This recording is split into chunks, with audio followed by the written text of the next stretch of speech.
सभी का धन्यवाद। 28 तारीख में एक मामला हुआ था पेड़े में, बच्चों का झगड़ा था।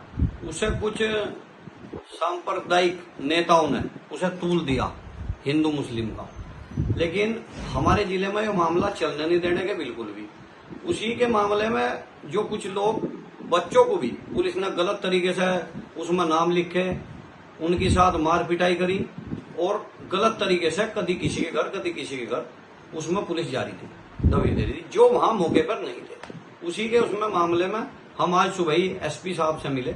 उन्होंने कहा आप सीओ भोपे से बात कर लो, मैं उन्हें कह रहा हूं। उसके बाद हम सीओ भोपे साहब से बात करी फोन पे। उन्होंने कहा भाई मेरी तो अभी फुर्सत नहीं है, और कल भी बात करी आज भी करी तो वे मिलना नहीं चाह रहे। चलो कोई बात नहीं, नहीं मिलना चाह रहे ना मिलो, उनकी मर्जी है, अधिकारी है भाई।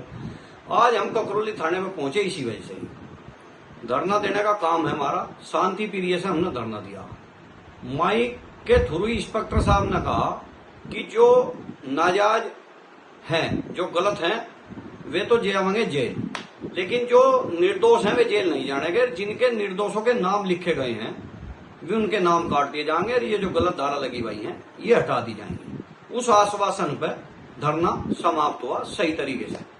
उसके बाद सीओ भोपा साहब बाइट देते हैं कि हमने पुलिस बल से धरना उठवाया और वहां हमारे थाने में तोड़फोड़ करी, वहां कैमरे भी लग रहे, सारी चीज है। वे कह रहे हैं कि धारा 144 का उल्लंघन करा। हमने ऐसा कोई उल्लंघन नहीं करा। 28 तारीख में वहां भीड़ जमा थी और आज भी हमारे धरने के बाद भी वहां काफी संख्या में लोग हैं। क्या हमारे लिए धारा 144 है? ऐसा हो नहीं सकता। दूसरी बात, ये जो तानाशाही रवैया सीओ भोपा साहब अपना रहे हैं, ये अपने दिमाग की गलतफहमी निकाल दो। 3 तारीख में दोबारा ककरौली थाने पर धरना दिया जाएगा सीओ भोपे साहब के खिलाफ। और मैं सभी से आग्रह करता हूं, इस देश के नागरिकों से, इस जिले के नागरिकों से हाथ जोड़कर आग्रह करता हूं और अपनी यूनियन से कि भारी से भारी संख्या में थाना ककरौली में पहुंचने की कृपा करें। ये आपके सम्मान और मान की लड़ाई है, और सम्मान और मान की लड़ाई कोई ऐसे नहीं लड़ी जाएगी। सभी उसमें दल बल के साथ पहुंचे। 3 तारीख में दोबारा धरना प्रदर्शन होगा और अनिश्चित काल धरना प्रदर्शन होगा।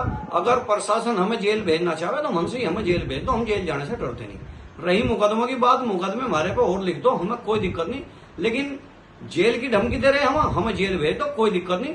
लेकिन एक बार मैं सबसे फिर कह रहा कि आप सबकी लड़ाई है, आपके सम्मान की लड़ाई है, आपके मान की लड़ाई है, आपको लड़नी पड़ेगी। 3 तारीख में ककरौली पहुंचने का कष्ट करें। सभी का धन्यवाद। जय हिंद, जय भारत, जय संविधान।